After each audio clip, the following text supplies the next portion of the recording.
Dios ha sido bueno, bueno es Dios. Buenos días, tomen asiento por favor. Salmo 19 en su Biblia, por favor. Salmo 19.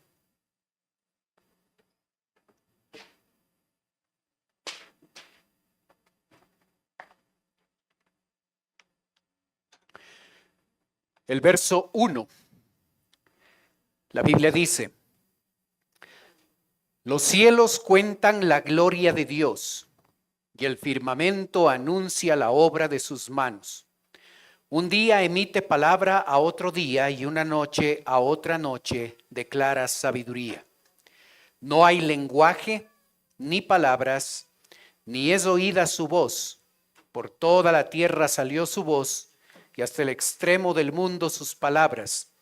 En ellos puso tabernáculo para el sol, y éste, como esposo que sale de su tálamo, se alegra cual gigante para correr el camino. De un extremo de los cielos es su salida, y su curso hasta el término de ellos. Y nada hay que se esconda en su calor. El Salmo 19 nos da la clave de cómo un creyente puede cambiar su vida. Y lo que el Salmo 19 va a hacer, esta es la clave, que la persona pueda dimensionar la grandeza de Dios. Si usted puede dimensionar la grandeza de Dios, su vida va a ser totalmente diferente. Y vamos a ver lo que le sucede al salmista y a otros personajes de la Biblia cuando ellos llegaron a tener conciencia de la grandeza de Dios.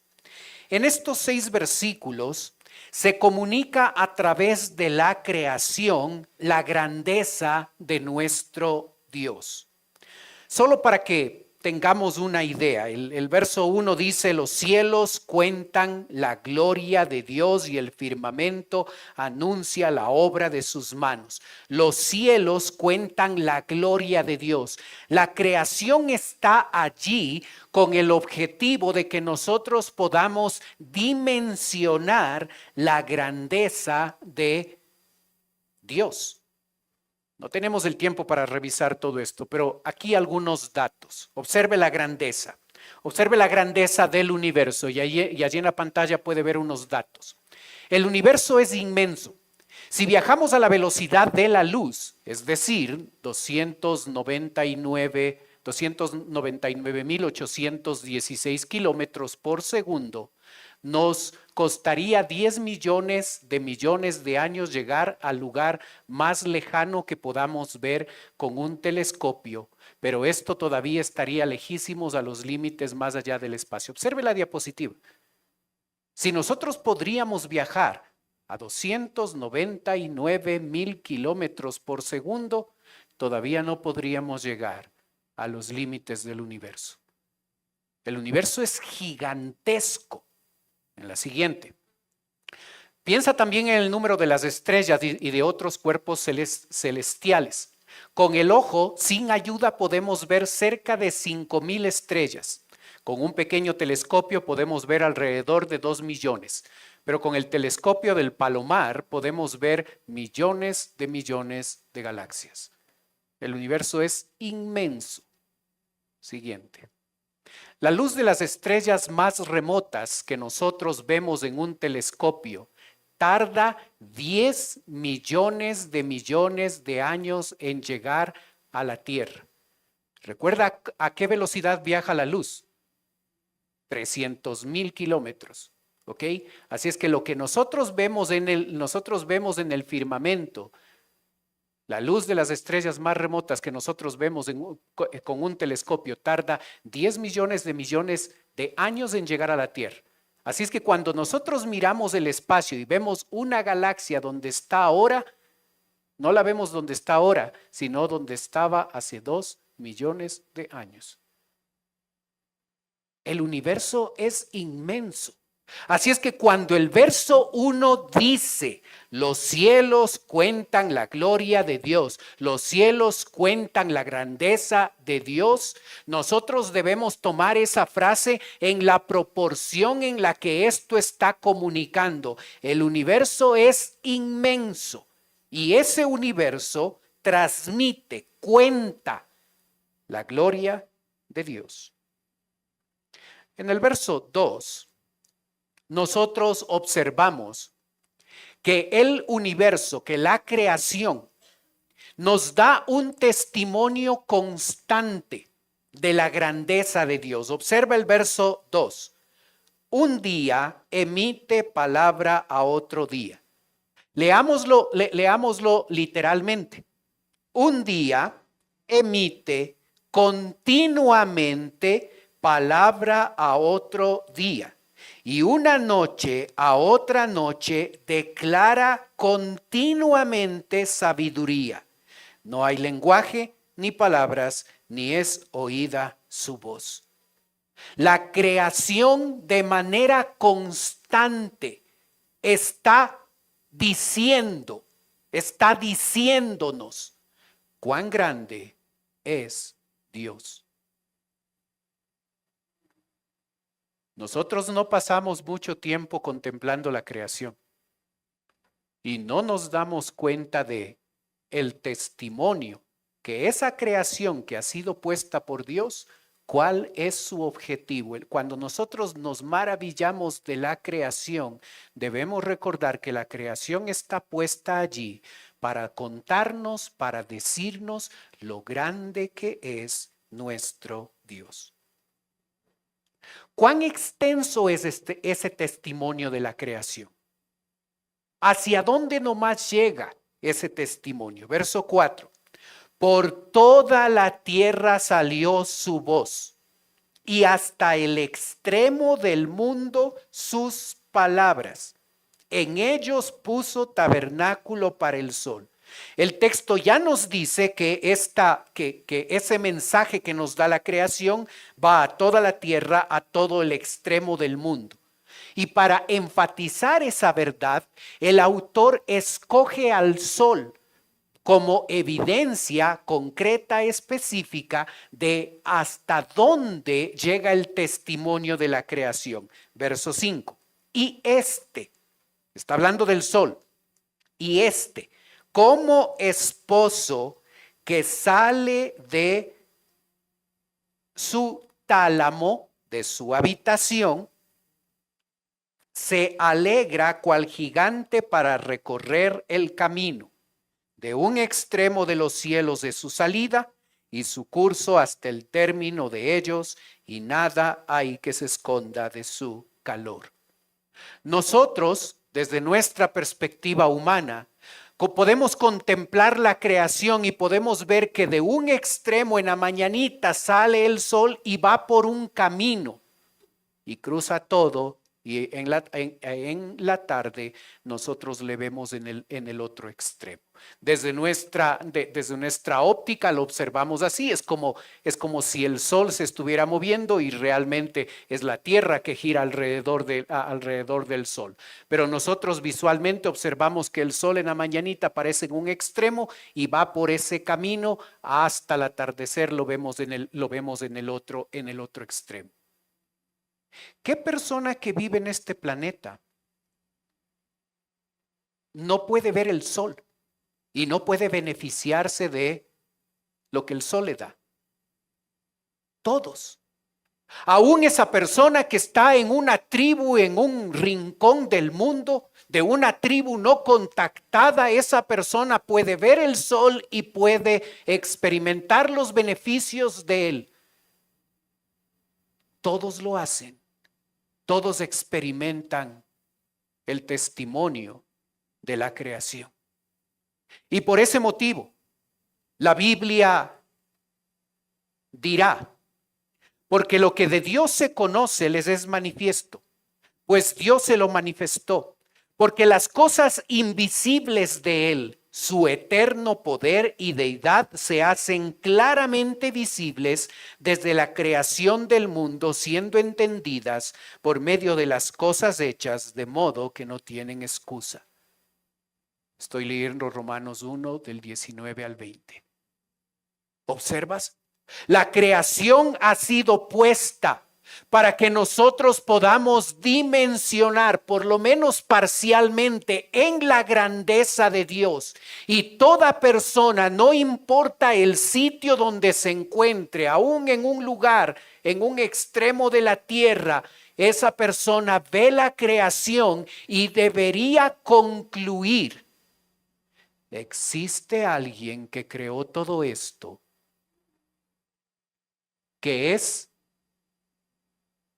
que tiene un poder eterno y que es Dios. Y como la persona y como algunos no llegan a esa conclusión, sino se vuelven a la idolatría o a negar la existencia de Dios, no tienen excusa. Nosotros somos responsables de llevar el evangelio a todo el mundo, pero nadie podrá decir que no tuvo evidencia de la existencia de Dios, porque Dios ha puesto su creación con el objetivo de que nosotros conozcamos la grandeza de nuestro Dios y que todos sepan que existe un ser que es eterno, que tiene eterno poder y su deidad, un ser que es Dios. Hay evidencia en la creación para que a esa conclusión todo ser humano llegue. Y si niega ese testimonio, no va a tener excusa. Nadie va a poder reclamar si al final terminan en un lago de fuego y azufre, porque Dios puso su creación como testimonio de su grandeza. No solo la creación comunica la grandeza de Dios, sino también su palabra. Y en los versos del 7 al 9 se hace una descripción de la palabra de Dios. El texto dice: la ley de Jehová es perfecta, que convierte el alma. El testimonio de Jehová es fiel, que hace sabio al sencillo. Los mandamientos de Jehová son rectos, que alegran el corazón. El precepto de Jehová es puro, que alumbra los ojos. El temor de Jehová es limpio, que permanece para siempre. Los juicios de Jehová son verdad, todos justos.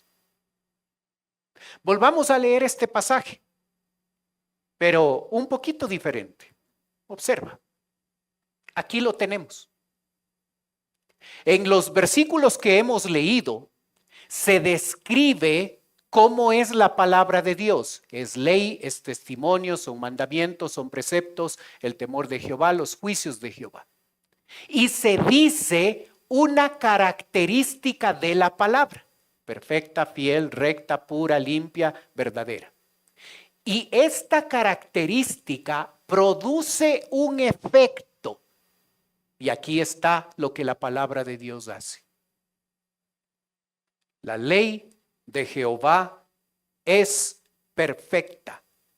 Y como es perfecta, esta ley produce un cambio en el alma. Convierte el alma, dice el texto. El alma es una referencia a la totalidad del ser. Y la conversión empieza en ese momento cuando tú y yo recibimos a Cristo. Allí somos nuevas criaturas. Nuestra transformación empezó allí.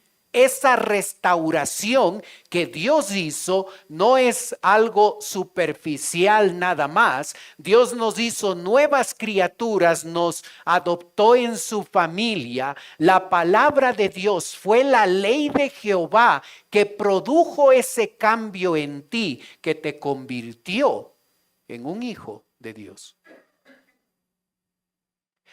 Esa conversión no terminó allí. Y nosotros podemos experimentar esa transformación de manera continua. ¿Hay un área en tu vida con la que tú batallas todavía? ¿Hay algo en tu vida que tú sabes, esto no está bien, esto he tratado de mejorar, he pedido perdón al Señor por este pecado, he tratado de hacerlo bien, yo sé que esto está mal en mi vida, esto no debe ser así y he tratado y experimento fracaso en mi vida, en algún área? ¿Sabes cuál es el problema? El problema es que tú estás tratando de hacerlo. Cuando lo que te cambia no eres tú, ni tu decisión. Lo que te cambia es la palabra, porque esa característica perfecta de la palabra llega a producir conversión, restauración. Si tú quieres ver un cambio en tu vida, no dependas de tu limitada capacidad. Sumérgete en la palabra de Dios, y la palabra de Dios, siendo perfecta, ella es la que transforma, convierte, restaura cualquier parte de nuestra vida. La ley de Jehová es descrita como el testimonio de Jehová. Y el texto dice que ese testimonio es fiel, es digno de confianza. ¿Por qué se escoge la palabra testimonio para describir a la Biblia? Porque la palabra testimonio nos transporta a un tribunal. Y en un tribunal, cuando se está evaluando a una persona, se va a determinar las pruebas a favor y las pruebas en contra, y después de presentar todos los argumentos a favor y en contra, el juez dice, ¿es culpable o es inocente? Se hace una declaración legal, se establece un testimonio. Después de dar todos los argumentos a favor y todos los argumentos en contra, se llega a la declaración legal de que la Biblia es fiel, la Biblia es fidedigna. Y como es fidedigna, ¿qué produce? Hace sabio al sencillo. Es decir, transforma a una persona dándole la capacidad de discernir, de distinguir entre lo que es bueno y lo que es malo. ¿No te gustaría esa característica en tu vida? Que no estés preguntando y en esta decisión, ¿qué es lo correcto? Esto es lo correcto, esto es lo correcto, tengo dudas, tengo inquietudes, llamémosle al pastor, el pastor no contesta, ¿qué? ¿No te gustaría saber? ¿No te gustaría tener ese discernimiento y poder distinguir en las cosas simples y en las cosas complejas de nuestra vida, tener la seguridad de que esto es lo que hay que hacer? El testimonio de Jehová transforma a la persona sencilla e ingenua, la transforma en una persona sabia, en una persona que tiene la capacidad de distinguir entre lo bueno y lo malo. Después se habla de la Biblia como los mandamientos de Jehová. Y se da la característica de ellos y se dice que estos mandamientos de Jehová son rectos. Y la rectitud de la palabra de Dios son correctos, es la traducción. Produce alegría en el corazón. ¿Estás tratando de ser feliz? La felicidad es una de las búsquedas del ser humano. Tratamos de ser felices. Pensamos que si tenemos cierta cantidad de dinero, eso nos va a dar felicidad. Si tenemos una correcta relación con un chico, con una chica, eso va a traer felicidad a mi vida. O si hacemos esto o aquello en nuestra vida y cumplimos una meta y un objetivo, eso va a traer felicidad. Y algunas de esas cosas traen felicidad parcial. Pero si quieres experimentar el gozo duradero, ¿por qué lo compara con mandamiento? Porque en el momento en que nosotros obedecemos el mandamiento de Dios, eso produce alegría. Seguramente ya has experimentado cuando estás bien con Dios y cuando estás haciendo lo correcto, haciendo lo que sabes que debes hacer, eso produce satisfacción, eso produce felicidad, eso produce gozo. No hay mejor gozo y alegría permanente en la vida de un creyente cuando este creyente está haciendo lo que Dios quiere para su vida. La palabra de Dios es descrita aquí como precepto. El precepto de Jehová alumbra los ojos. Uno de los problemas es que cuando nosotros llegamos a Cristo, dejamos de ser ciegos espiritualmente hablando. Pero aunque ya podemos ver, a veces caminamos en este mundo con los ojos espirituales cerrados. Y casi da lo mismo, porque si caminas con los ojos cerrados, no vas a tardar mucho en golpearte, en caer, en darte cuenta que estás por un camino equivocado, un camino incorrecto. Y poder haber invertido años de tu vida, tu juventud, tu adultez, yendo por un camino y de pronto saber que estuviste desperdiciando la vida porque estabas en un camino incorrecto. Y en la vida vamos pensando, ¿qué es el camino correcto? ¿Cuál es el propósito de Dios en mi vida? ¿Qué es lo que Él quiere que yo haga? En cuanto a la carrera, ¿qué quiere que escoja? ¿Esto o lo otro? ¿Cómo puedo tener la seguridad de que este es el camino correcto? La Biblia alumbra tus ojos. La palabra ojos allí hace referencia a la totalidad del ser. La Biblia alumbra tu vida. Y cuando tú y yo caminamos a la luz de la palabra de Dios, vamos a saber cuál es el camino correcto, cuál es la decisión adecuada, cuál es la alternativa que agrada a Dios. Es la Biblia la que nos da luz para nuestro caminar. La Biblia es comparada con el temor de Jehová y podemos dejar que la Biblia defina este término, ¿qué es el temor de Jehová? Y en el siguiente versículo tú observas que dice, el temor de Jehová es aborrecer el mal. No es difícil.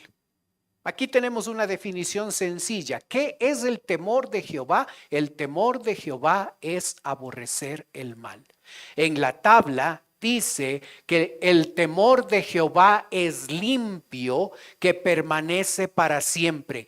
Cuando nosotros nos apartamos del pecado, nosotros encontramos estabilidad en nuestra vida, seguridad en nuestra vida. Sabes, en este mundo las cosas cambian de manera continua, de manera permanente. Lo que hoy es aceptado en el mundo, antes, hace algunos años, era pecado. No se aceptaba este comportamiento o esta cosa. Las reglas humanas van cambiando, supuestamente modernizándose, siendo mejores, cuando la única ley que no se modifica, que no cambia, es la palabra de Dios. Y por eso una persona que está anclada a la palabra de Dios y vive según la palabra de Dios, va a experimentar seguridad y firmeza, porque la Biblia va a ser la misma hoy y después de 1000 años no va a cambiar sus principios y sus conceptos. Y si yo estoy atado a algo que permanece, a algo que no cambia, eso me da seguridad, eso me da estabilidad, eso me da un criterio uniforme con el que puedo vivir. El temor de Jehová es limpio y el resultado de esa limpieza es que permanece para siempre. Nos da esa cualidad en nuestra vida. ¿Observas? Así es que si hay inmadurez en nuestra vida, es la Biblia la que necesitamos. Si somos personas volubles, hoy pienso así, mañana pienso de otra manera, hoy me levanté mal y pienso cierta cosa y mañana pienso de otra manera, necesito estabilidad, necesito madurez en mi vida y solo la Biblia me da eso. Finalmente la Biblia es descrita como los juicios de Jehová, los cuales son verdad. ¿Sabes? La Biblia nos da una vida diferente, una vida justa. Y así es descrita la palabra de Dios. Y aquí, lo más importante, no lo pierdas. Cuando una persona se expone a la grandeza de Dios, su vida no va a ser la misma. En la Biblia aparece de manera reiterativa el hecho de que personajes de la palabra de Dios se expusieron a la grandeza de Dios. Y observa algunos ejemplos. Isaías, allá en Isaías 6, un día se expuso a la grandeza de Dios y vio a un Dios santo, santo, santo, ahí en Isaías 6. Y cuando vio la grandeza de Dios, su respuesta fue: soy pecador. Soy un hombre inmundo. Vio la grandeza de Dios y vio su pequeñez. Y al exponerse a la grandeza de Dios y ver su pequeñez, dijo: Señor, yo estoy listo para ir y predicar el evangelio. Heme aquí, envíame a mí. Job era un hombre temeroso de Dios. En capítulo 1, en capítulo 2. Y en el proceso de su terrible sufrimiento, Dios utilizó este sufrimiento para enseñarle cuán grande era Dios. Y cuando él comprendió la grandeza de Dios, él dijo: te había conocido de oídas, te había conocido superficialmente, pero ahora te conozco. Y como te conozco, me aborrezco a mí. Vio la grandeza de Dios, vio su necesidad. Pedro experimenta el milagro de una pesca milagrosa allí en Lucas 5. Y después de ver el poder de Jesucristo en ese milagro, él dijo: apártate de mí, Señor, porque soy hombre pecador. Vio la grandeza de Dios, vio su necesidad y le cambió la vida. Siempre que una persona se expone a la grandeza de Dios, su vida va a ser diferente. El escritor del Salmo 19 se ha expuesto a ver la grandeza de Dios a través de la creación y se ha expuesto a ver la grandeza de Dios a través de su palabra. Y como sucede siempre cuando nos exponemos a la grandeza de Dios, en la vida del salmista, observa lo que sucedió. Versículo 10.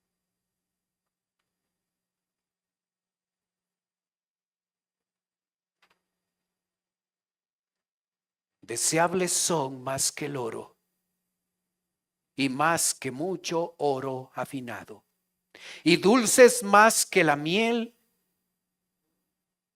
y que la que destila del panal.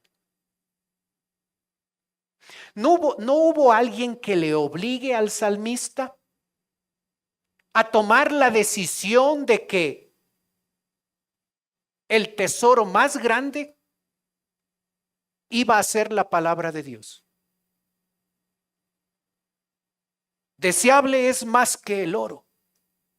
El bien material más importante allí, el oro. Ahora la Biblia es más importante que ese bien económico. Nadie le obligó, no llegó a esa conclusión porque alguien le sermoneó una hora. Se expuso a la grandeza de Dios a través de contemplar la creación y a través de contemplar la palabra de Dios. Y cuando una persona realmente contempla la grandeza de Dios, el bien más importante que tengo es tu palabra. Deseables son más que el oro y más que mucho oro afinado. El bien más importante que tengo ya no es los bienes materiales, es tu palabra. Y no solo es una expresión interna, él dice, y dulces más que la miel que se destila del panal. La había probado y había experimentado lo dulce de la palabra de Dios.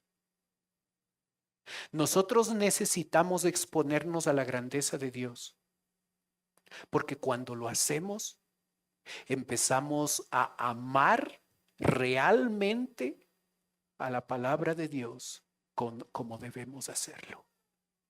Por eso es tan importante en la vida del creyente que éste pase de una lectura apurada de la palabra de Dios y convierta a la Biblia en su bien más importante y dedique tiempo suficiente para leer las Escrituras, para meditar en la palabra de Dios, para contemplar a través de la palabra de Dios la grandeza de Él. Y cuando el creyente empieza a hacer eso habitualmente, el bien más importante que deseará será la Biblia. Si luchas en tu lectura bíblica, si luchas con el hecho de que no tengo tiempo, de que estoy ocupado, no, solo una lectura de 5 minutos o apurado, sin dedicar el tiempo suficiente, ¿sabes cuál es el problema de fondo? Que no he contemplado al gran Dios que tengo. Porque cuando Él es grande, de a de veras, no solo porque canto, no solo porque lo digo, sino porque es una realidad en mi vida. No hay nada más importante que ir a su palabra y desearla y deleitarnos en ella. Cuando Dios es el Dios más grande en nuestra vida, lo segundo que hago, lo segundo que hizo el salmista es permitir que la palabra le amoneste. Verso 11. Tu siervo es además amonestado con ellos. En guardarlos hay gran galardón. ¿Observas? Vamos a la Biblia, no para ser informados acerca de datos teológicos. Vamos a la Biblia para que la Biblia nos amoneste y nos diga, esto está bien, esto está mal. Y con esa amonestación en aquellas cosas y en aquellas áreas que la Biblia puntualiza que nosotros estamos procediendo mal, nosotros tomemos esa amonestación y empecemos a guardar la palabra de Dios. Y el problema en la vida del creyente es que toma la Biblia en sus manos y esto no me gusta, esto no voy a hacer, esto no quiero, con esto no estoy de acuerdo, esto no me conviene. Y si nosotros sacáramos todo lo que no queremos obedecer de la palabra de Dios, ¿cuán gordita quedaría nuestra Biblia? ¿Te das cuenta el problema? Pero cuando yo empiezo a amar su palabra, más que cualquier bien material, más que el oro, y de veras la amo, permito que este libro me amoneste. Y cuando permito que me amoneste, no es para sentirme mal y sentirme culpable nada más, sino dar el siguiente paso y empezar a guardar la palabra de Dios, a obedecer. Y el texto dice que en guardarlos hay gran galardón. El premio está en la obediencia, no en la lectura. Y no porque la lectura de la Biblia no tenga valor, sino porque lo que transforma la vida nuestra es en la obediencia, no en los datos teológicos que podamos almacenar.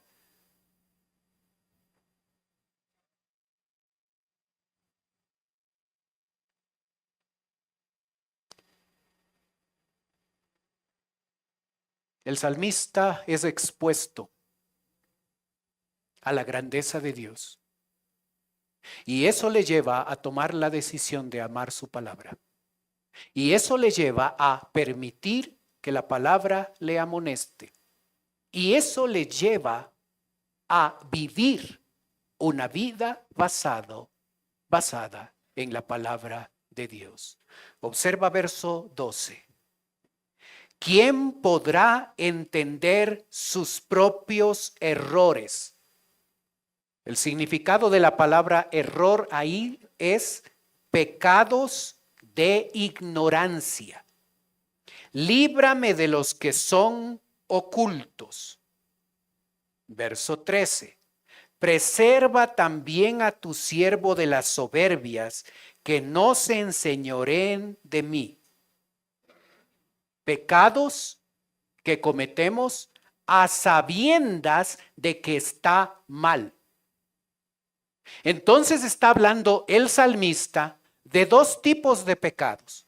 Un pecado de ignorancia, no sabía que esto estaba mal y lo hice y todo eso, eso no cambia el hecho de que sigue siendo pecado y sigo siendo responsable de lo que hice, pero hay pecados de ignorancia y pecados que por orgullo, por soberbia, los cometo a sabiendas de que está mal. ¿Y qué dice el escritor? Líbrame de los pecados de ignorancia. Preserva también a tu siervo de la soberbia. Yo no quiero fallarte. Yo no quiero hacer cosas equivocadas, cosas que van en tu contra. Y cuando el salmista toma esa decisión de vivir una vida basada en la palabra de Dios, el resultado, entonces seré íntegro y estaré limpio de gran rebelión. Entonces estaré completo, entonces seré maduro y disfrutaré de limpieza, disfrutaré de una vida santa que te glorifique a ti.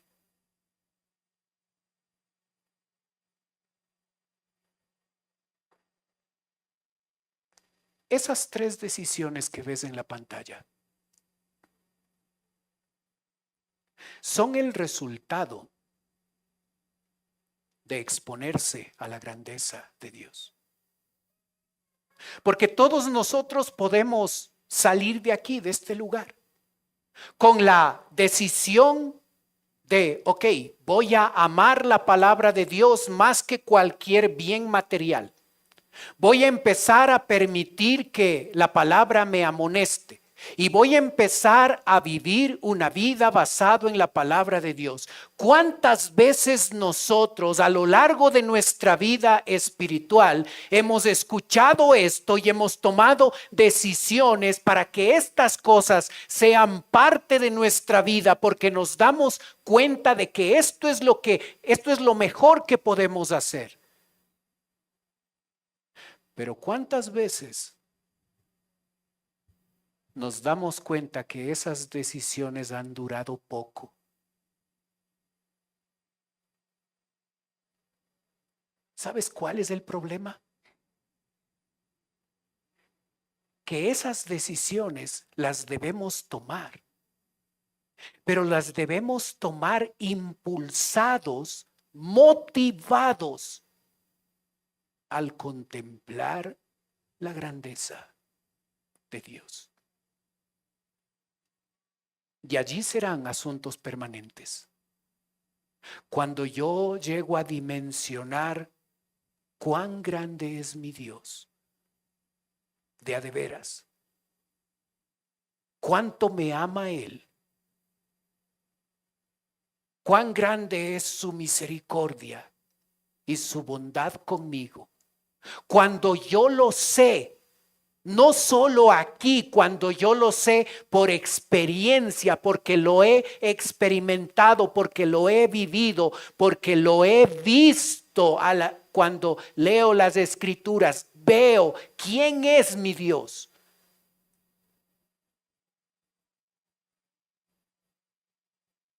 Esas decisiones se convierten en decisiones permanentes. Y aunque puedo fallar, como lo hacemos, siempre regreso otra vez a lo básico. Mi Dios es un Dios grande. ¿Y cómo no amarlo? Mi Dios es un Dios grande. ¿Cómo no permitirle que me amoneste y cambie mi vida? Mi Dios es un Dios grande. ¿Cómo no vivir una vida santa que le glorifica a Él?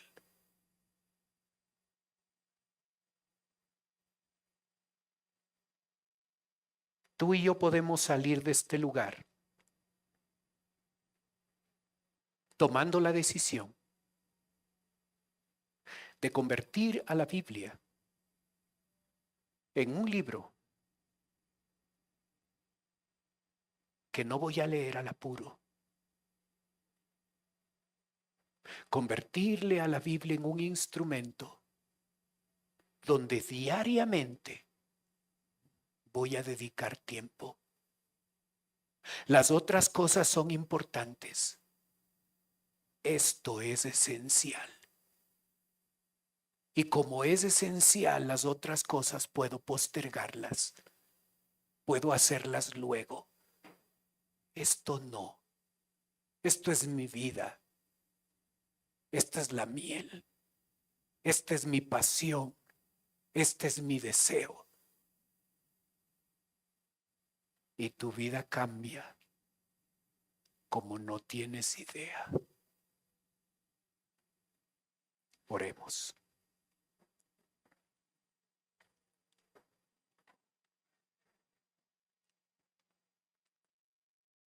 Padre Celestial, te damos gracias por tu palabra.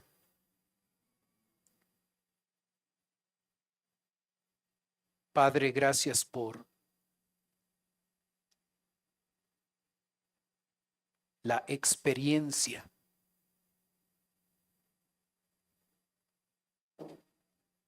del salmista. Gracias porque vemos en la vida de él que cuando contempló tu grandeza, al ver la creación y al ver tu palabra, su vida cambió. Y llegó a amar tu palabra como la cosa más importante en su vida. Llegó a permitirle que le amoneste y llegó a experimentar una vida de santidad diferente. Ayúdanos, Señor, a nosotros, a que estos dichos sean gratos a nuestra boca y la meditación de mi corazón siempre esté delante. Oh Jehová, roca mía y redentor mío, ayúdanos a contemplar tu grandeza.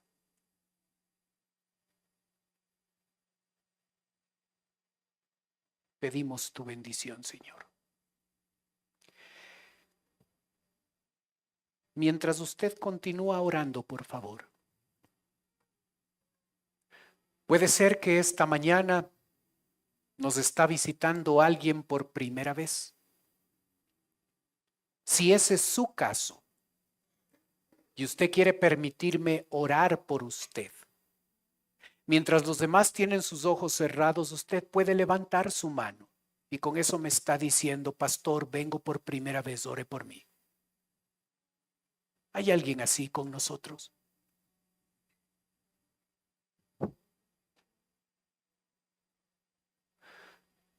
Padre Celestial, te damos gracias por la bendición que nos das de poder estudiar tu palabra. Pedimos tu bendición en la aplicación de ella a nuestra vida. Oramos en el nombre de Cristo Jesús. Amén. Dios ha sido bueno.